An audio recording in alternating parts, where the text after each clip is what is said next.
Une mutinerie a éclaté ce vendredi 6 décembre à Bouaké, la deuxième ville de la Côte d'Ivoire. À l'origine, des militaires ivoiriens qui réclament des primes dites Ecomog, constituées d'une villa et de 5 millions de francs CFA. Une prime qui leur serait due depuis la fin de la crise post-électorale de 2011.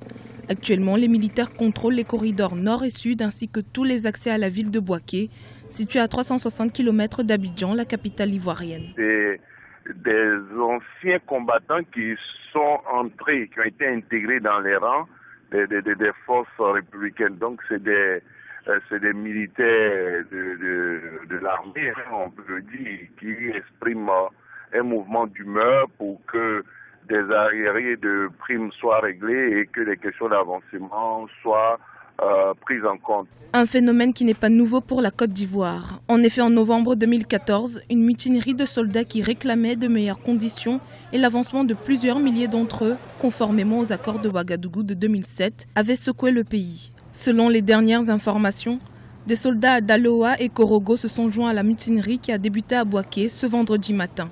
Il semble aussi qu'il y a une contestation de certains chefs militaires, une dizaine dont le profil ne plairait pas aux éléments. Donc voici ce que l'on sait pour l'instant, sous réserve de déclarations officielles qui n'existent pas pour l'instant, ni d'identification d'un porte-parole ou de responsable de ces militaires qui agissent sur le terrain.